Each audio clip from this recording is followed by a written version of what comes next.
Selamat datang di channel YouTube kami. Bagi kalian yang baru nonton, silahkan klik tombol subscribe sekaligus loncengnya supaya kami semakin semangat untuk membuat konten yang lebih bagus lagi. Terima kasih. Assalamualaikum warahmatullahi wabarakatuh. Bagaimana kabar teman-teman semua? Semoga sehat walafiat ya. Amin amin ya robbal alamin. Nah, setelah membuat video tentang pengalaman buat channel YouTube, tak sedikit teman-teman yang menghubungi aku menanyakan bagaimana caranya aku menambahkan subscriber atau mengembangkan channelku dalam waktu 6 bulan. Apa saja yang harus dilakukan saat membuat channel YouTube baru hingga proses monetisasi. Jadi dalam video ini, aku mau memberikan tips bagaimana cara mengembangkan channel YouTube kamu supaya berkembang dan mampu menarik perhatian penonton dengan cepat. Tentu saja ini semua pengalaman pribadiku selama 6 bulan dalam mengembangkan channel ini ya. Pokoknya kamu harus tonton video ini sampai selesai, khususnya jika kamu ingin belajar mengenai cara mengembangkan channel YouTube kamu. Kamu harus nonton sampai selesai terlebih dahulu dan jangan sampai di skip supaya informasi yang kamu dapatkan tidak sepotong-sepotong. Oke, kita mulai saja.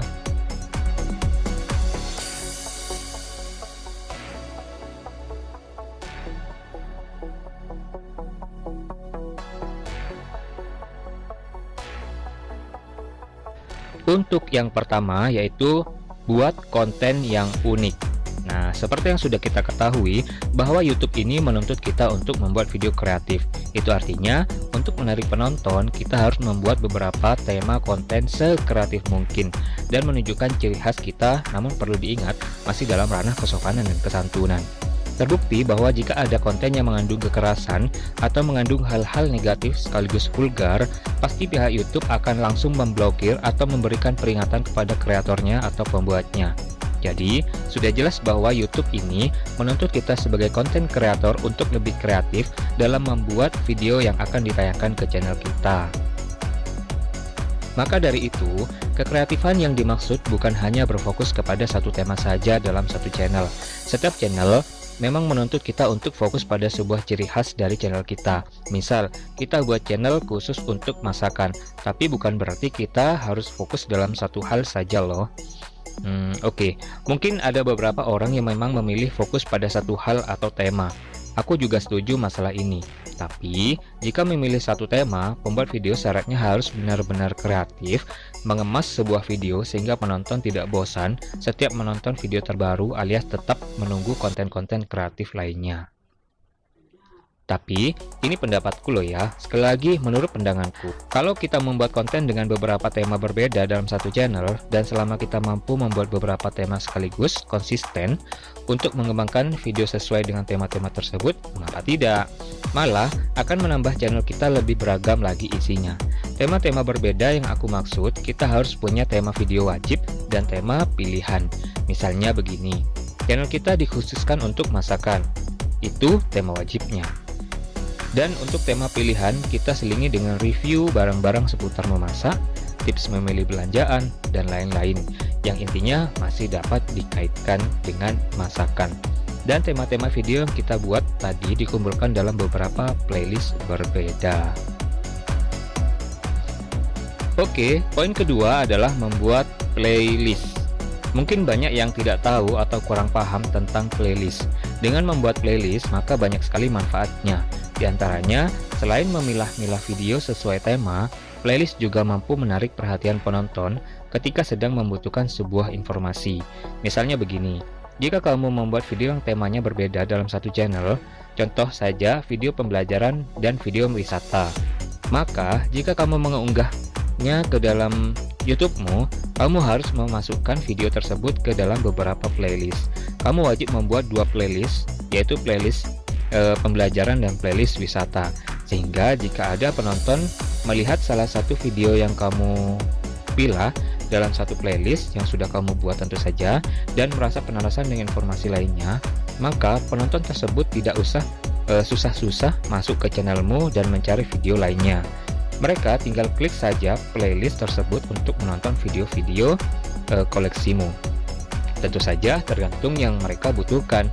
Jadi playlist penting dalam channelmu karena bisa menarik banyak subscriber dan tentu saja bisa mempercepat terpenuhnya 4000 jam tayang bagi kamu yang belum mencapai 4000 jam tayang. Nah, dengan membuat playlist sama saja bahwa kamu diharuskan untuk kreatif dalam membuat konten.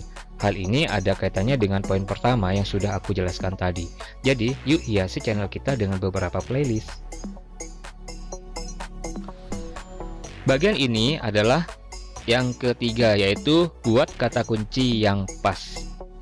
Nah, kalau pada poin ini ada hubungannya dengan kolom deskripsi. Saat kamu membuat video dan sudah kamu upload ke YouTube, jangan sekali-kali kamu mengabaikan kolom judul, deskripsi video, dan tag. Ya, dalam ketiga kolom itu jangan dibiarkan kosong alias tidak ada apa-apanya ya. Kamu harus memanfaatkan kolom deskripsi sebagai sarana memperjelas apakah yang ada dalam videomu. Jadi, kamu harus menjelaskan secara detail apa saja informasi yang akan kamu sampaikan dalam videomu. Sehingga, bagi penonton yang sedang mencari informasi terkait video yang sudah kamu upload tadi, akan dengan mudah dan langsung menemukan videomu di deretan teratas pencarian. Buatlah judul yang pas dan mengena. Buatlah deskripsi video yang jelas dan masukkan tab sesuai dengan tema video yang kamu buat. Sebelum kamu mengupload videomu ke YouTube, cobalah berusaha mencari kata kunci yang pas, terutama yang paling umum dicari oleh orang lain, sehingga jika nanti videomu telah tayang secara publik, maka video tersebut akan dengan mudah berada di awal daftar pencarian YouTube. Terkadang, YouTuber pemula lupa mengisi kolom deskripsi dan tag. Bahkan, nyaris tidak tahu akan mengisi dengan kalimat apa di sana. Sehingga ujung-ujungnya langsung publikasi dan membiarkan kolom tersebut kosong. Maka dari itu, buat kamu yang sedang berjuang mencapai 1000 subscriber dan 4000 jam tayang, gunakan kolom deskripsi sebagai langkah memperbesar channelmu. Silakan jelaskan sedetail mungkin apa saja informasi yang ada dalam videomu tersebut, termasuk musik, background video, atau aplikasi editing yang digunakan. Sebenarnya YouTube sudah menyiapkan fitur semacam ini dengan sangat detail.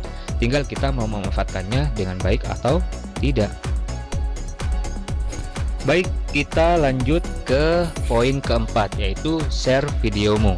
Jika kamu sudah membuat video dan menguploadnya di channel YouTube, maka kamu harus membagikan video tersebut ke semua sosial media yang kamu punya. Bahkan kalau bisa, kamu harus membagikannya ke beberapa sosial media berbeda dalam beberapa waktu tertentu. Bahkan begitu berulang-ulang. Jadi, kamu harus punya banyak akun di beberapa sosial media sehingga bisa membantu memperluas kemungkinan penonton melihat video yang sudah kamu upload. Tidak perlu malu saat membagikan videomu karena kalau kamu malu, maka videomu bisa saja sepi dari penonton. Meskipun pihak YouTube berusaha memasarkan video sesuai dengan kata kunci yang sudah kamu buat, akan tetapi sebagai konten kreator, kamu juga harus giat untuk membagikan videomu ke khalayak luas, supaya semakin besar kemungkinan orang-orang untuk mengetahui konten terbarumu dan mengkliknya begitu berada di beranda depan layar ponsel mereka. Terkadang pihak YouTube akan menilai seberapa cepat orang mengklik videomu begitu kamu baru saja menguploadnya. Maksudnya begini, selesai mengunggah video, jika penontonnya cukup banyak dalam waktu beberapa jam, maka pihak YouTube akan menilai bahwa videomu penting dan mampu menarik perhatian orang lain. Maka dari itu, jika kamu tidak membagikan videomu ketika kamu baru saja mengupload, bisa saja hal itu tidak terjadi. Maksudnya sepi dari penonton. Begitulah kira-kira ya teman-teman. Dulu aku juga pernah mengalami hal yang sama ketika subscriberku di bawah 1000. Aku berusaha membuat bagaimana caranya supaya banyak yang subscribe ke channelku. Maka dari itu aku harus mencari peluang video mana yang paling populer dan harus membagikannya ke semua grup di WhatsApp. Jadi sekali lagi intinya, jangan malu membagikan atau men-share video yang sudah kamu buat ke semua sosial media yang kamu punya. Oke, kita lanjut ke poin selanjutnya.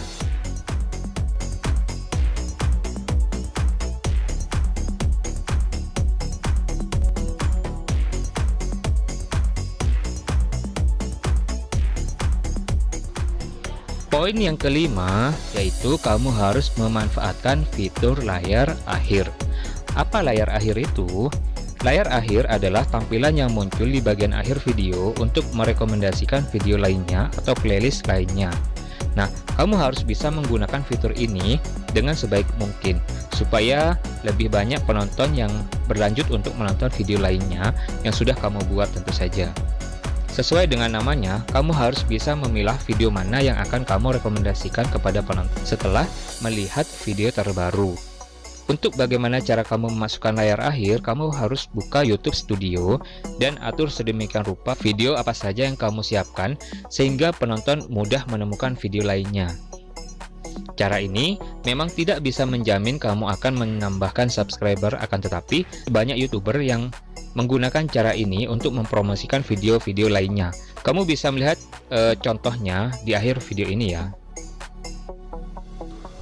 Oke, kita masuk ke bagian akhir, yaitu yang keenam. Kamu harus memanfaatkan juga fitur kartu, e-kartu maksudnya. Nah, e-kartu ini fungsinya hampir sama seperti layar akhir. Akan tetapi, jika layar akhir berada di akhir video, sementara layar e-kartu bisa kamu pasang di beberapa titik. Fungsinya untuk menunjukkan kepada penonton atau merekomendasikan salah satu video lanjutan yang sedang kamu bahas. Cara ini cukup efektif untuk menambah subscriber dan memudahkan para subscriber untuk menemukan video selanjutnya yang mereka cari. Untuk menggunakan fitur ini, kamu juga harus membuka YouTube Studio. Letaknya berdampingan dengan fitur layar akhir, kalau tidak salah ya, di sebelah kanan bawah. Nah, e-kartu ini contohnya seperti ini, bisa kamu lihat di atas ini.